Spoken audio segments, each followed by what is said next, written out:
Listen, I've been having this debate for 3 years on television, and I've never wanted to do what I'm about to do. I've always, to quote the great Michelle Obama, I've always tried to go high when others go low. I have always tried to run a positive campaign, a campaign celebrating the greatness, opposed to what I'm about to have to do right now, which is tell you what Chris Broussard and his ilk, what the media does not want you to know about Michael Jordan. Because here are some facts. Before Scottie Pippen got there, a total and complete loser, not just never got out of the first round, not just 1-9 in the playoffs, never even above 500 in the regular season. Can I have point number 2, please? Larry Bird, the best player when he walked into the league. You know how many times Michael beat Larry in the playoffs? I don't mean in a series. I mean in a single playoff game. The answer to that is 0. But wait, there's more. In Jordan's entire career, there were 3 super teams in the East: the Celtics, the Pistons, and the Magic. His career playoff series record against those 3 teams, 2-6. But against everybody else, 23-1. Speaking of the East, which Chris Broussard mentioned in regards to LeBron James, once the Pistons were gone, do you know how many teams in the East, Jordan's entire title run, had more than one Hall of Famer? 1. The team Michael was on. He had Pippen, and then he had Pippen and Rodman. And then the last point Broussard loves to make, which is we pretend Jordan's career was 6 years long. Everyone ate on Michael's watch. We just pretend it didn't happen. Can we show guys who won rings in years Michael Jordan played?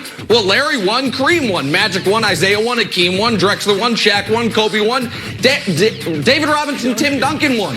I'm not even including the years Michael retired. Those are only years Michael Jordan played basketball. So the media doesn't want you to know this. Duncan. These are all facts. Can I go next? Look it up. Oh, hold on, wait a second. Wait, so I'm just, because I would agree that if we are deciding the only years of Jordan's career that count are the years he won championships, well, that's a hell of a resume.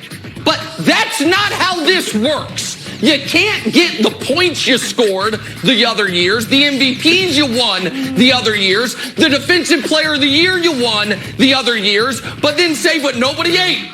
Nobody ate. He's still waiting. The only time he ever beat Larry Bird in the playoffs was when he was coaching the Pacers. The only time the Bulls faced during the title runs a real contender in the East, the first time they faced him, the Magic, they lost to him. That year doesn't count though either, because the rules are we can only talk about what he does well. He has no weaknesses. And don't you dare mention three-point shooting, to quote Broussard. Why can't I mention that? Because that's a weakness and that hurts my point, damn it. So listen, I've never wanted to go negative, Broussard. I've never wanted to do this campaign. But what the media doesn't want you to know about Michael Jordan could fill a damn library, and that's my case. That, Nick, I did expect more from you than that. I mean, my goodness. Can I say this, please, quickly?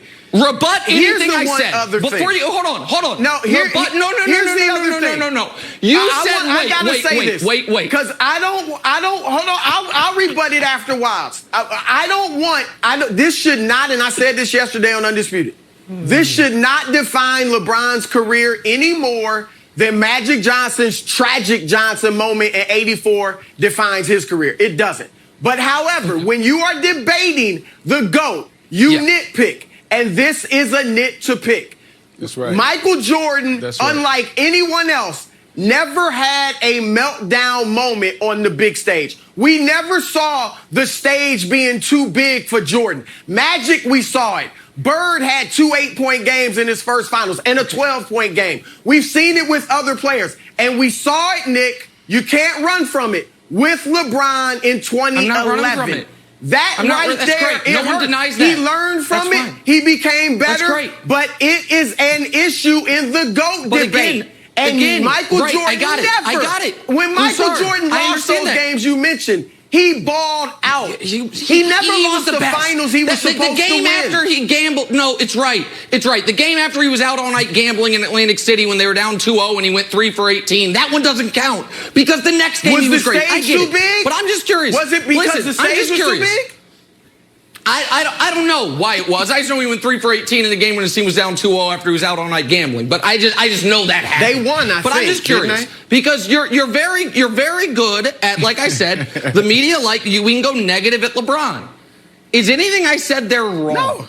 On my 5 points about Jordan, were any of those points wrong?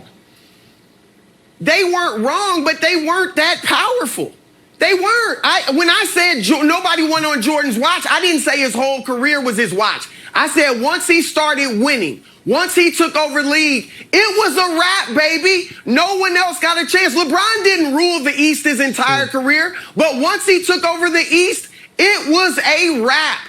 But Jordan did it for the whole 30-team league. That's the difference. The year Jordan won championships, no one won a championship. I would agree with you there. Hey, I don't know if it's quite as compelling of a point as others believe.